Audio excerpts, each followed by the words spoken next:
आओ तज़किरा इमाम हुसैन में करबला के बाद क्या हुआ।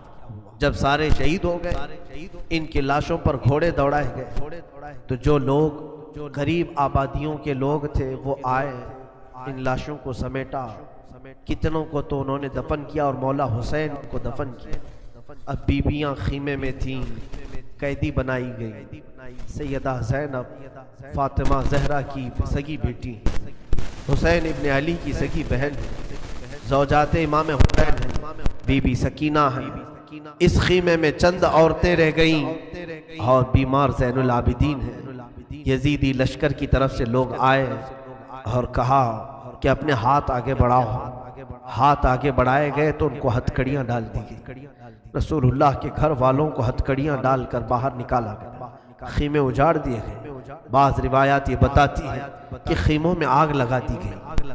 जब खीमे जल गए, शाम का वक्त था, मगरिब के बाद ये लुटा हुआ ताख्त ताराज काफिला कूफा की तरफ जा रहा था। करबला से अब ये कूफा जा रहे थे, लेकिन जालिमों ने जितने शहीद हुए थे उनके सर संभाल कर रखे थे।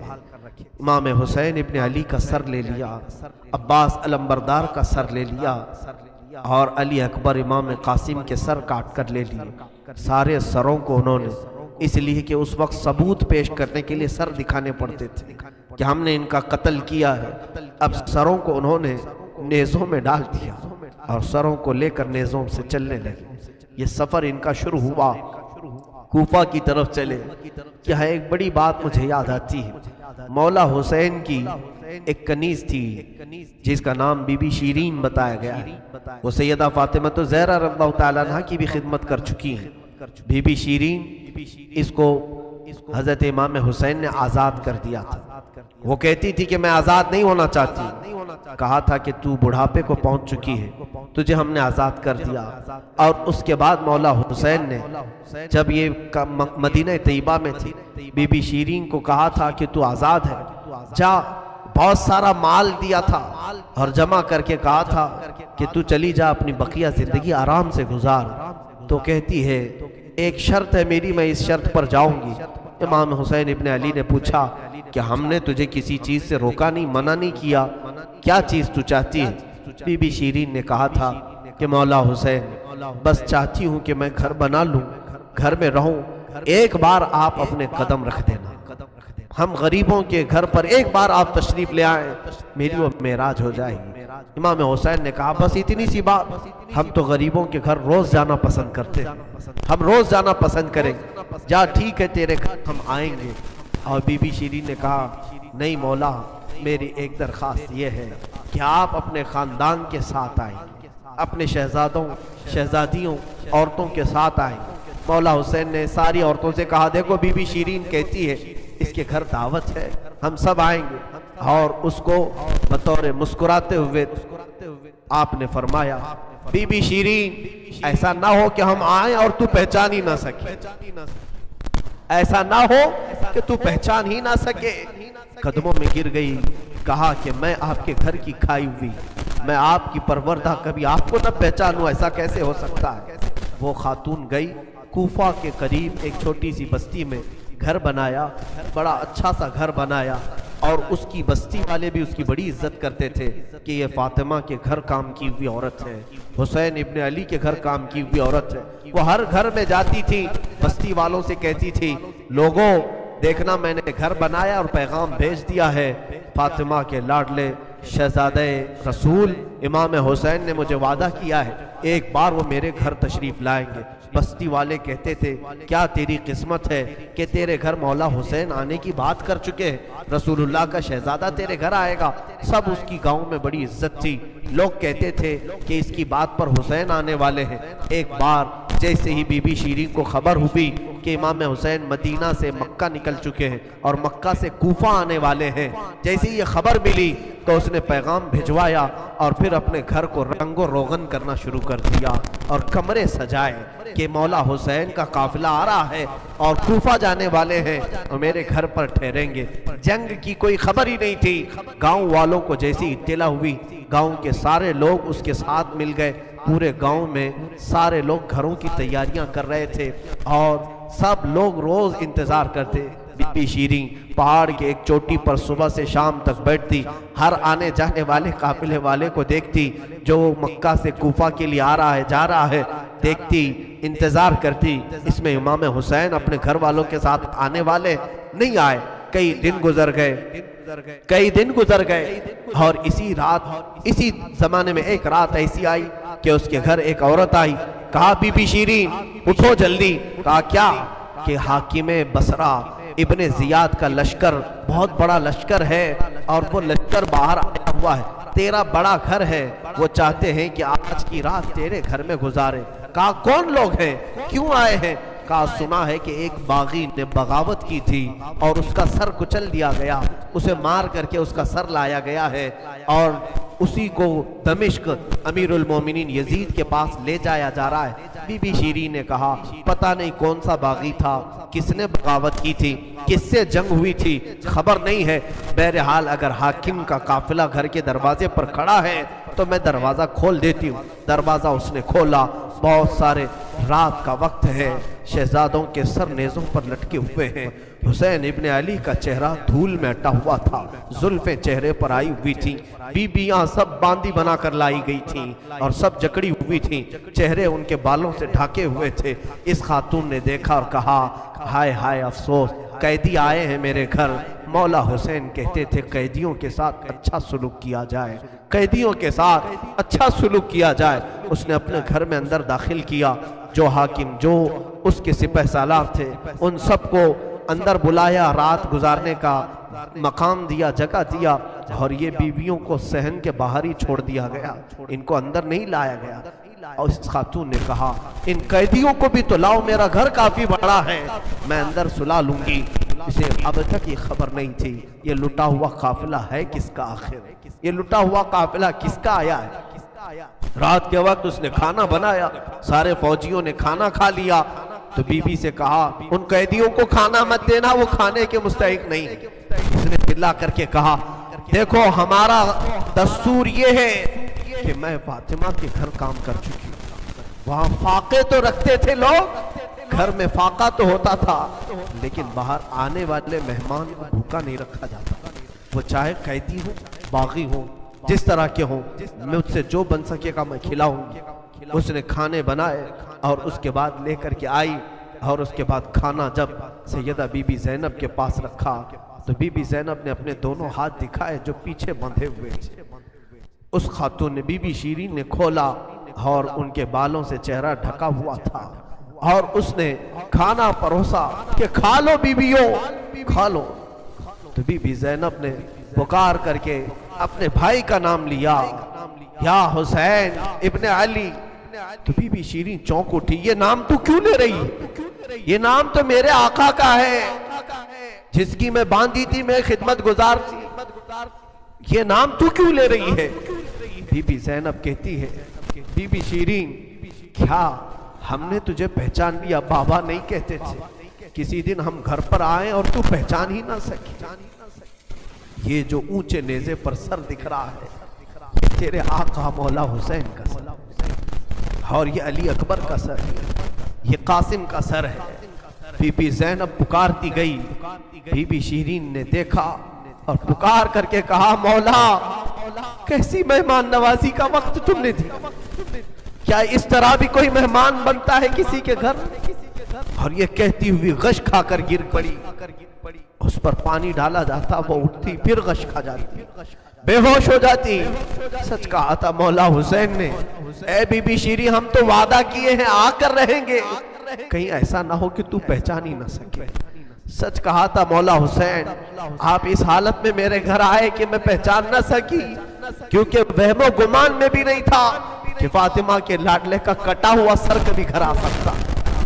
वो गश खा करके गिर गई, रिवायात में है। सुबह जब उठा, लोगों ने, फौजियों ने उठ करके देखा तो बीबी शीरीं का जिस्म ठंडा पड़ चुका था, उसकी रूह निकल चुकी थी। गमे हुसैन में लोगों की जानें चली गई। यहाँ आज दो आंसू हमारे निकलते हैं तो लोग हमें बोलते हैं, गमे हुसैन में लोगों की रूह निकल गई।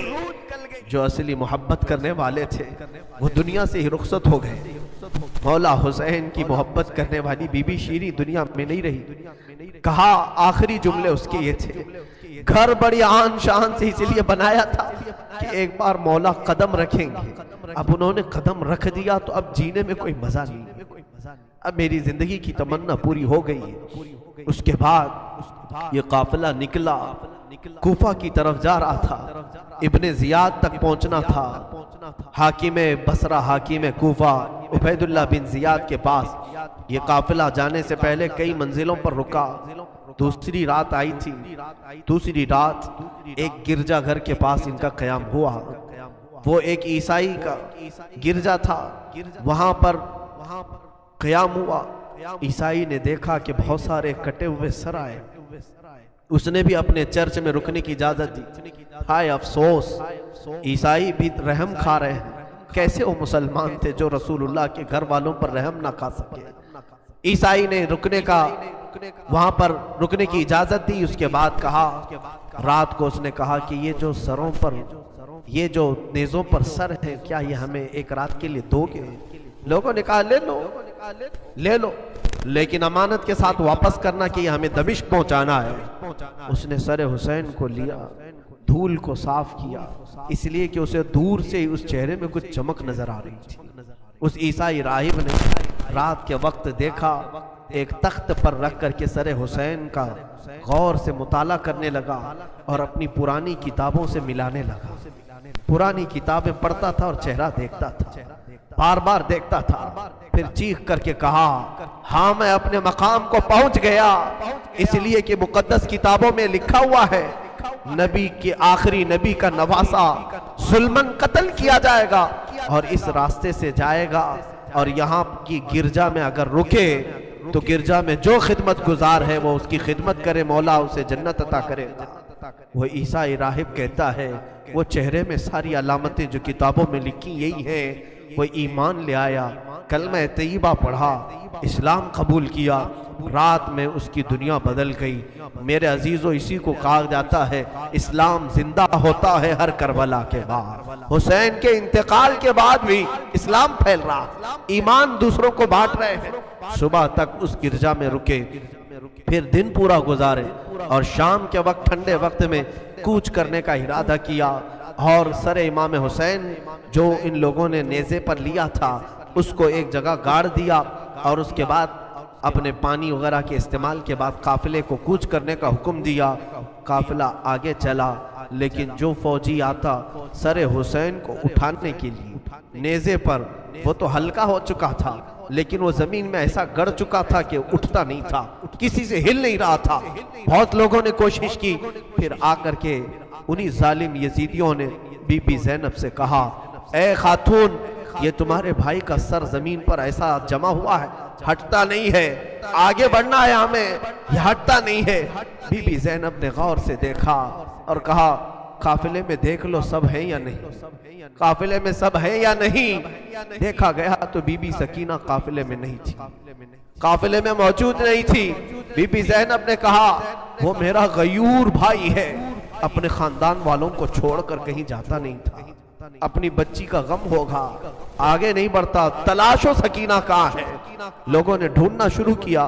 पहाड़ की एक छोटी सी चोटी पर वो बैठी हैं और एक खातून की गोद में बैठी हैं। कोई एक खातून है, उसे सहला रही है, थपकियां दे रही है। बीबी सकीना 9 साल की उम्र में एक बड़ी मुअज़्ज़ज़ खातून की गोद में हिचकियां ले लेकर रो रही हैं और कुछ बातें कर रही हैं। बीबी ज़ैनब ने दूर से देखा, खानदान की कुछ औरतें और आई, पुकारा, सकीना जाने का वक्त हो गया, तुम यहाँ क्या कर रही हो। दौड़ करके जैसे ही सकीना के करीब आए तो देखा ना वहाँ औरत थी ना कोई खातून थी। सकीना को उठाया, क्या कर रही थी तुम, यहाँ कैसे आई, कौन औरत, किससे बात कर रही थी। सकीना ने कहा, मैं जानती नहीं थी, यहाँ हाजत के लिए आई थी, अचानक एक खातून नमोदार हुई, उसने मुझे गोद में उठाया, बोसे देना शुरू किया, मेरा माथा चूमा। मैंने पूछा कि तू कौन है। उसने कहा, बच्ची तू नहीं जानती, मैं तेरी दादी फातिमा ज़हरा, मैं फातिमा ज़हरा हूँ, रसूलुल्लाह की शहजादी हूँ। मैं अपनी दादी के गोद में सो गई, बड़ा नरम गोद था, बड़ी उनकी नाजुक हाथ थे और वो मुझे सहला रही थी और मुझसे पूछ रही थी कि कैसे करबला में क्या क्या हुआ, सुना बच्ची। मैं अली असगर की शहादत दादी को सुना रही थी, अली अकबर कैसे कत्ल हुए दादी को सुना रही थी। उनके आंसू बहते थे और मेरे जिस्म पर गिरते थे और मैंने करबला की सारी दास्तान अम्मा फातिमा को सुना रही थी। सैयदा ज़ैनब की चीख निकल पड़ी कि माँ फातिमा अब भी बेकरार है, इसलिए कि हज़रत इमाम मुस्लिम फरमाते हैं, एक बड़े बुजुर्ग हैं, ताबई हैं, कहते हैं मैंने ख्वाब में देखा एक बूढ़ी खातून को, करबला का ये मंजर जो था 10वीं मुहर्रम को हुआ, 9 मुहर्रम को ख्वाब देखें या आशूरा की रात को उन्होंने ख्वाब देखा। कहते एक बूढ़ी औरत है, बड़ी उम्र वाली औरत है, जुब्बा उसके सर पर पड़ा हुआ है, झाड़ू लेकर मैदान झाड़ रही है, पूरा मैदान झाड़ा। तो ये इमाम मुस्लिम फरमाते हैं मैंने दूर से पुकार करके कहा, बीबी कौन हो आप, ये मैदान क्यों झाड़ रही हो? उन्होंने पलटे बगैर कहा, ऐ शख्स मैं रसूलुल्लाह की बेटी फातिमा ज़हरा हूँ, ये मैदान करबला है, मैं यहाँ झाड़ रही हूँ इसलिए कि कल मेरा लाडला यहाँ गिरने वाला है, कहीं कोई नोकीले कंकर उसके जिस्म में न चुभ जाए, मुझे दर्द होगा अगर हुसैन को कोई जमीन की कंकरियां चुभें, मैं साफ तो कर लूं। फातिमा ज़हरा का गम हम नहीं जान सकते मेरे अजीज, एहसास नहीं कर सकोगे। गम की दास्तानें बड़ी बहुत हैं, वाकयात सुनाने के लिए मेरे पास वक्त नहीं है, मैं समेटता हूँ। अजीजा ने गिरामी, ये ताख्त व ताराज काफिला, ये असीरान अहले बैत कूफा पहुँचे इब्ने ज़ियाद के महल में। इब्ने ज़ियाद ने देखा हुसैन इब्ने अली को ताने मारने लगा, कहा कि तुमने बड़ा गलत किया, तुमने यजीद के खिलाफ खुरूज किया, बगावत किया, और उसके बाद बहुत सारी बेहुरमती करने के बाद इस काफिले को उसने दमिश्क रवाना किया। दमिश्क मुल्क शाम की राजधानी, आज भी मुल्क शाम में, जिसको इंग्लिश में दमस्कस कहा जाता है, दिमश्क है वो असल। दिमश्क में जब ये काफिला पहुंचने लगा वहां के हालात अलग थे। बाजार शाम पर लानत हो, बाजार शाम पर का बुरा हो, वहां शाम का बाजार सजाया गया था, घर घर वहां सजाए गए थे और लोगों में ये जश्न का माहौल था कि आज बागियों के सर लाए जा रहे हैं और कैदियों को जकड़ करके मुल्क शाम खलीफा वक्त यजीद के दरबार में पेश किया जा रहा है। लोग छतों पर चढ़ चुके थे ये मंजर देखने के लिए, ये अलम जो उठा करके आ रहे थे लोग, काफिले यजीद में यजीदी लश्कर जो कूफा से दिमश्क दाखिल हो रहा था, दिमश्क के दरवाजे पर यह काफिला पहुंचा है। सरे इमाम हुसैन को नेज़े पर लेकर, अली अकबर, इमाम कासिम, अब्बास का सर लेकर ये लोग पहुंचे हुए हैं। अभी मुल्क शाम के बाजार में देखा, अचानक तबले बजना शुरू हो गए, ढोलों की आवाज़ें बुलंद हो गई, बाजे शुरू हो गए और बहुत ज़्यादा बांसुरियाँ बजने लगी और इस जश्न के माहौल में इस काफिले को लाया जा रहा है। आगे लोग नाचते हुए जा रहे हैं, खेलते हुए जा रहे हैं कि फतेह मुबीन यजीद का अच्छा हो। जय जयकार लग रही थी। खानदान अहले बैत को कैदी बना करके लाया गया है। मेरे अजीजों, उस खानदान अहले बैत के साथ वहां जो मामलात हुए, कई लोग थे जो देखने के लिए दूर दूर से आए थे। एक सहाबी है, वो कहते हैं मैं तिजारत के लिए गया था, तो मुझे खबर हुई कि आज अहले बैत का काफिला यहाँ आ रहा है, तो मैं दौड़ता हुआ पहुंचा और जैसे ही मैंने देखा, देख करके मैं जब्त न कर सका, वो चेहरा आज नेज़े पर था जो कभी मेरे मुस्तफ़ा के कंधे पर हुआ करता था। वो सहाबी कहते हैं उनके लबों पर मेरे आका अपने होंठ रखा करते थे, उनकी गर्दन को सूंघा करते थे। वो हुसैन की गर्दन को इन्होंने तलवार से अलग किया हुआ था और नेज़े पर ला रहे थे। वो सहाबी दौड़ते हुए आए, कहा मेरी जिंदगी का बुरा हो, मैं हुसैन का साथ नहीं दे सका, मैं हैदर के घर वालों का साथ नहीं दे सका। बच्चियां थीं जो कैदी बनाकर लाई गई थीं, दौड़ करके वो सहाबी आए और बीबी सकीना के पास आए। नन्ही सी 9 साल की उम्र की बच्ची भी कैदी बनकर आई, दौड़ करके साथ करीब आए, पूछा कि बच्ची मैं तुम्हारे गम में बराबर का शरीक हूँ, मैं भी तुम्हारे गम में साथ हूँ, अहले बैत का मैं वफादार हूँ। उन्होंने तवज्जो नहीं की, इसलिए कि बीबी सकीना कहती हैं हम तो दुनिया से मायूस हो चुके थे, हमने कटने के वक्त किसी को आते हुए नहीं देखा, अब तमाशा देखने के लिए बहुत सारे लोग आते हैं, तवज्जो नहीं की। उस सहाबी रसूल ने आगे बढ़कर कहा कि सकीना मैं तुझे जानता हूं, तू हुसैन की बेटी है, तू फातिमा की लाडली है, तू शेर खुदा के घर की शहजादी, बता कोई हाजत हो, कुछ खाना पानी कोई चीज। अल्लाह अल्लाह, ये भूखे और प्यासों ने कभी खाना किसी से नहीं मांगा।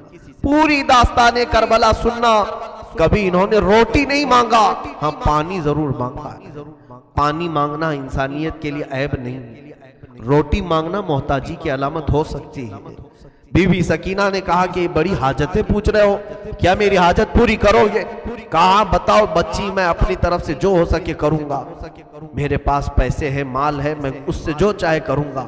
बीबी सकीना ने सिर्फ एक दरखास्त की कि मेरे नाना के साहबी, बस इतना काम कर लो कि ये जो ऊंचे नेज़े पर मेरे बाबा का सर है, हुसैन इब्ने अली का, इस सर को थोड़ा आगे बढ़ा दो। ये जो जुलूस में जा रहा है आगे बढ़ा दो। हमारे घर की बच्चियां गौर से सुनी, मेरे घर की औरतें कान खोल करके सुन। 9 साल की बच्ची क्या ख्वाहिश जाहिर कर रही है, कहा अगर वो नहीं बढ़ते हैं तो उन्हें पैसे दे, वो इनाम देकर आगे बढ़ाओ। साहबी ने पूछा कि इस सर को तुम्हारे करीब रहना अच्छा है, तुम्हारे करीब रहना अच्छा है, आगे क्यों बढ़ाना चाहती हो? बीबी सकीना ने कहा इसलिए कि लोगों का जुलूस बाप सर को देखने के लिए आ रहा है, और सारे देखने बना करके लाए गए थे। बीमार ज़ैनुल आबिदीन हुसैन इब्ने अली रज़ियल्लाहु तआला अन्हु के शहजादे, वो कैदी बनाकर लाए गए थे। एक सहाबी वहां पर हाजिर हुए, कहा कि कोई हाजत हो तो बयान फरमाए, हम आपके गम में शरीक हैं। हजरत इमाम ज़ैनुल आबिदीन ने कोई तवज्जो नहीं की, यहाँ तक कि एक सिपाही यजीद का ऐसा था जो थैला भर करके पत्थर लेकर चल रहा था, थैला भर कर पत्थर लेकर चल रहा था, और वो बाहर खड़े हुए लोगों में पत्थर बांटता था कि कुछ पत्थर तुम लोग बरसाओ। मुल्क शाम में जाने के वक्त कुछ लोग वहां सदके की खजूरें फेंक रहे थे इस अहले बैत के घराने पे, और कुछ लोग पत्थर बरसा रहे थे। यजीद के ये मुखालिफ लोग हैं, बागी लोग हैं, उनके दिलों में यजीद की मोहब्बत थी, बनु उमैया के वफादार लोग थे। इस काफिले पर कुछ लोगों ने पत्थर बरसाए, वो काफिला अब और कितने जख्म उठाता, अब उनको छोड़ा क्या था लोगों ने, सारे जख्म तो दे दिए थे। इमाम ज़ैनुल आबिदीन ने उस सहाबी से कहा कि देखो ये पत्थर बरसा रहे हैं। उस सहाबी ने तलवार खींच ली और उसको कत्ल करने का इरादा किया, आपने मना किया, रुक जाओ रुक जाओ, इसलिए कि बहुत सारे कत्ल मैंने अपने बाबा के देखे, और वहां कोई भी अपनी तलवार लेकर हमारे मदद के लिए नहीं आ सका। इमाम ज़ैनुल आबिदीन का ये लुटा हुआ काफिला यजीद के दरबार में लाया गया, और सर इमाम हुसैन को एक दश्त में रखकर पेश किया गया। यजीद अपने हाथ में छड़ी लेकर मौला हुसैन के लबों पर मारता था और कहता था, हुसैन तुम्हारी जवानी खत्म हो गई, काश तुम मेरी बैत कर लेते तो तुम जिंदगी से हाथ नहीं धोते, और कभी मैं नहीं चाहता कि तुम्हारा कत्ल हो जाए। उसने झूठे अल्फाज में लोगों को इस तरह वरगलाया। सैयदा ज़ैनब ने वहां पर एक जुरतमंदाना खुतबा दिया था, मौला हुसैन की सगी बहन यजीद के दरबार में खुतबा दी थी, और उसके बाद फिर ये असीरान अहले बैत को यहाँ मुल्क शाम में चंद दिन ठहराया गया और आज़ाद किया गया। मदीने तैयबा के लिए रुखसत करने का हुक्म हुआ। ये लुटा हुआ काफिला मदीने आया। अल्लाह अल्लाह, मदीने को जब ये लोग पहुंचे, अहले मदीना कहते हमको वो शहादत की खबर पहले से मिल गई थी, करबला में मौला हुसैन का कत्ल हो चुका है, खानदान अहले बैत के साथ बुरा सुलूक हुआ है। पूरा मदीना सरहद पर आकर खड़ा हो गया था। मदीने के बाहर इंतजार में वहां नन्ही सी सुगरा भी थी, मौला हुसैन के कुछ घर वाले भी थे, वो इंतजार में थे। जैसे ही लोग मदीने तैयबा में दाखिल होने लगे, बीबियों को देखकर मदीने वाले चीख पड़े, सारे मदीने वाले ज़ारो कतार रोने लगे। सीधा ये काफिला आया बारगाह रसूल में, मुस्तफ़ा सल्लल्लाहु अलैहि वसल्लम की कब्र अनवर के पास पहुंच गया, और फिर बीबी ज़ैनब वहां खड़े होकर शुरू से लेकर आखिर तक की दास्तान मेरे आका को सुनाने लगी। या रसूल अल्लाह, आपका दोष पर सवार होने वाला शहजादा, आपका महबूब नजर हुसैन बड़े जख्मों से चूर चूर था। या रसूल अल्लाह, वो करबला में लाशें उठाता रहा, प्यासा रहा, भूखा रहा। मदीने के लोग कहते हैं पूरा मदीना सिर्फ जिंदगी में 2 मरतबा सबसे ज्यादा रोया है। एक उस वक्त जब मेरे आका की वफात हुई थी, जब मेरे आका की वफात हुई थी। दूसरा उस वक्त जब अहले बैत का काफिला मदीने में लुट कर दाखिल हुआ था, सारे गमों से निढाल थे, हर कोई परेशान हाल था। बीबी सुगरा नन्ही सी थी, 6 साल की थी, बार बार लिपट करके बीबी ज़ैनब से कहती हैं वो नन्ना बच्चा कहाँ है अली असगर जिसके साथ मैं खेलती थी, वो कहाँ है, फला कहाँ है। बच्ची के दिमाग में जितने याद थे सबको पूछा करती थी। बीबी ज़ैनब कहती हैं हर एक के जवाब में जब मैं कहती थी वो भी इंतकाल कर गए, वो भी इंतकाल कर गए।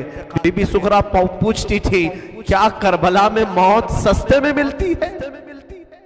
जहां आप लोग गए थे मौत बहुत सस्ती है, इतनों को कैसे आपने मौत के घाट उतार दिया? बीबी ज़ैनब के पास कोई अल्फाज नहीं थे। इमाम ज़ैनुल आबिदीन का जिंदगी भर ये हाल था।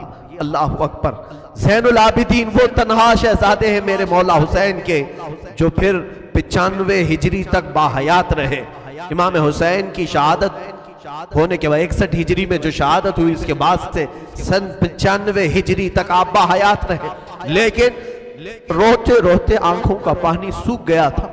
लोग कहते हैं इमाम ज़ैनुल आबिदीन को हम लोग देखते थे, कभी वो रोते थे तो दोनों आंखों से खून निकल आता था। लोग पूछते कि मौला ज़ैनुल आबिदीन सज्जाद आप इतना क्यों रोते हैं?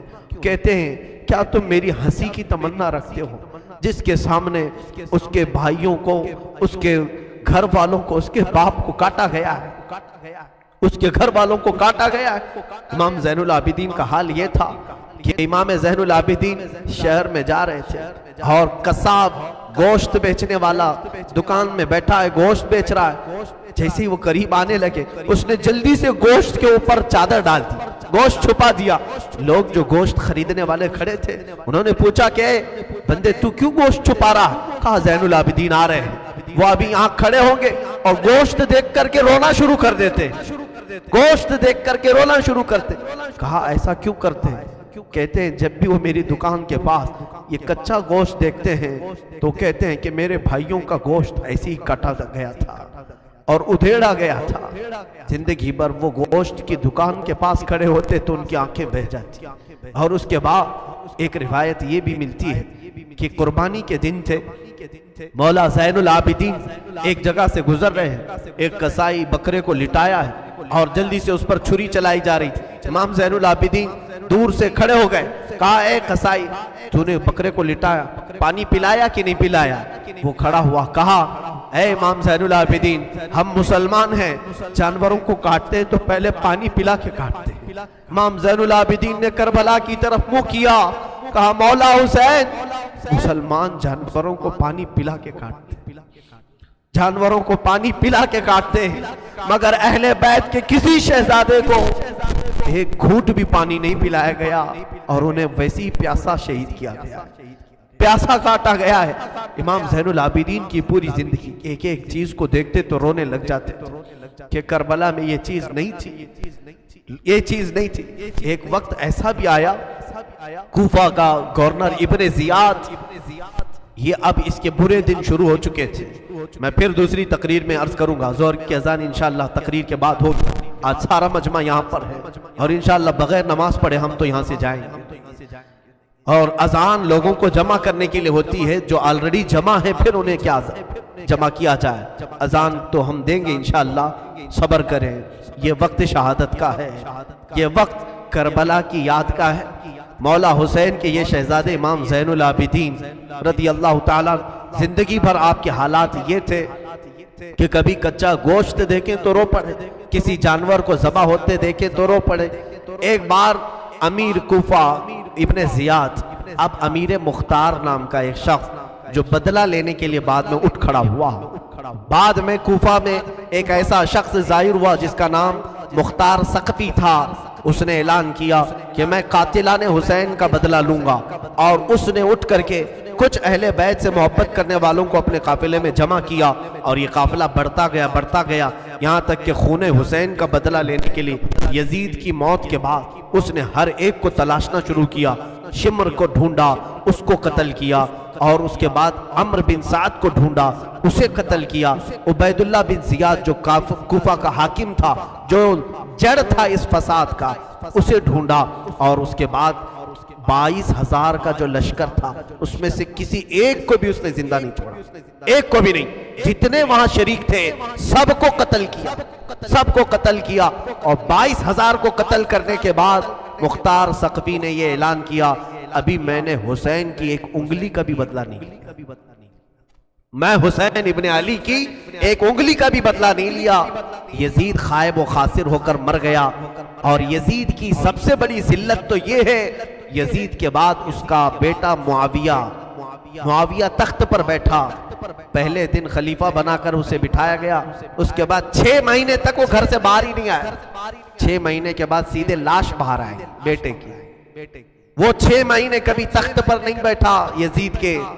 लोग कहते थे कि मुआविया आप यजीद के जानशीन हैं, वो नेक शहजादा था। देखिए अल्लाह की मसलहत कैसी, सहाबी के पेट में यजीद पैदा हुआ, यजीद के पेट में मुआविया, फिर अच्छा शहजादा पैदा हुआ, नेक था। उसने कहा, लोग जब कहते तख्त पर बैठ जाइए, तो उसने उस तख्त की तरफ देख करके थूक दिया और कहा उस तख्त पर बैठूं जिस पर शहजादे रसूल का खून लगा हुआ है, उस तख्त पर बैठूं जो तख्त हुसैन इब्ने अली के घर वालों से रंगा हुआ है। कभी उस तख्त पर नहीं बैठा। उसकी यजीद की सबसे बड़ी जिल्लत तो इसी में है कि उसका खुद का बेटा उसके तख्त पर थूक दिया, नहीं बैठ सका। लेकिन हुसैन का चर्चा आज भी है, हुसैन के शहजादे गली कूचों में हर जगह है। सादात की खुशबू तुम महसूस करोगे आज भी। हुसैन इब्ने अली के ये साहबजादे ज़ैनुल आबिदीन जहां पर रह रहे थे खीमे में, तो एक मर्तबा ऐसा हुआ कि इब्ने जियाद जान बचाता हुआ भागता हुआ निकल आया, क्योंकि मुख्तार सक़फ़ी उसके पीछे लग गया था, अपने सवारियों को दौड़ा दिया था उसके पीछे के। उबैदुल्लाह बिन जियाद जहां भी मिले उसे पकड़ करके लाओ, उसे पकड़ करके लाओ। तो सब उसके पीछे लग गए। मुख्तार सक़फ़ी के डर से उबैदुल्लाह बिन जियाद जान बचाता हुआ भागता हुआ एक खीमे में आया। वो खीमा किसी और का नहीं, इमाम ज़ैनुल आबिदीन का। वहां पर पहुंच गया। आप कुरान पाक की तिलावत में मसरूफ थे। मुख्तार सक़फ़ी के डर से आने वाला ये उबैदुल्लाह बिन जियाद हाँप रहा था, कांप रहा था। इमाम ज़ैनुल आबिदीन ने सर उठा करके देखा, क्या बात है? कहा प्यास की शिद्दत है, अगर तुम्हारे पास पानी हो तो पिलाओ। इमाम ज़ैनुल आबिदीन ने फौरन कटोरी भरी और पानी दी। उसने पानी पिया और फिर कहा और पानी मिलेगा। उन्होंने और एक कटोरी भरी और फिर पानी पिलाया। उसने पिया, 3 कटोरियां पानी पिया। उबैदुल्लाह बिन जियाद ये सोचने लगा शायद इमाम ज़ैनुल आबिदीन ने मुझे पहचाना नहीं होगा। उसने कहा आप मुझे नहीं पहचाने होंगे शायद। आपने चेहरा उठाया तो आंखों में खून था, आंखों में खून था। कहा ऐ जालिम, तुझे नहीं पहचानूंगा, तेरी वजह से मेरा पूरा घराना लुट गया, मेरा पूरा खानदान तूने तबाह किया, भूखा और प्यासा करबला में तड़पाया, तुझे नहीं पहचानूंगा। तू उबैदुल्लाह बिन जियाद बदबख्त नहीं है। उसने कहा जब आपने पहचाना तो पानी पिला रहे हो। इमाम ज़ैनुल आबिदीन ने कहा जो तूने हमारे साथ सलूक किया वो तेरी फितरत थी, और हमने जो सलूक किया है ये अहले बैत की फितरत है, ये अहले बैत की शान। जालिमों के साथ भी पानी पिलाने का सलूक। इसीलिए मेरे अजीजों, आज अगर हमें कुछ आस है, उम्मीद है, तो रसूल के इन्हीं शहजादों से कि हमारी बुराइयां 1000 होंगी, लेकिन मुझे उम्मीद है कि इन हुसैन इब्ने अली के शहजादों से अगर क़यामत के दिन एक बार हम कह देंगे पानी, तो उम्मीद है कि ये अपने नाना के हौज़े कौसर से हमें पानी जरूर पिलाएंगे। तज़किरा करो हुसैन का, तज़किरा करो अहले बैत का और अली के शहजादों का। यकीनन हौज़े कौसर पर इन्हीं का कब्जा है। मेरे आका सल्लल्लाहु तआला अलैहि वसल्लम अपने हाथ से जिसे चाहेंगे पानी पिलाएंगे। उनके घर वालों को सता करके तुम पानी क़यामत के दिन किस प्यास बुझाओ? इमाम ज़ैनुल आबिदीन ने उस वक्त भी पानी पिलाया। मेरे अजीजों, उसके बाद ऐसा नहीं कि इस्लाम ख़त्म हो गया।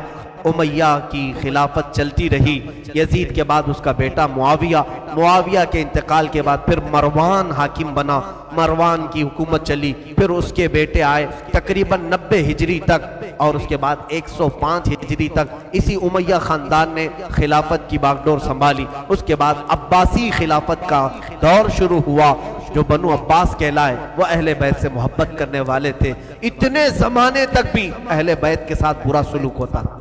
उमैया के पूरे जितने खुलफा आए उन्होंने अहले बैत के साथ कोई अच्छा सुलूक नहीं किया। इमाम बाकर के साथ, इमाम जाफर सादिक के साथ, इमाम मूसा काजिम को 12 साल तक कैद में रखा गया, उनको जहर पिलाया गया था, कोड़े मारे गए थे। ये इमामों के साथ बुरा सुलूक तकरीबन 100 साल तक चलता रहा। और ऐसा नहीं, रसूल का घराना आज भी लुटाने पर कुर्बान है। आज भी अगर कोई बात आ जाए तो देखना रसूलुल्लाह की जो असली आल होंगे, असली औलाद होंगे, वो क़ियादत के लिए आगे बढ़ेंगे और अपना सर भी पेश करेंगे।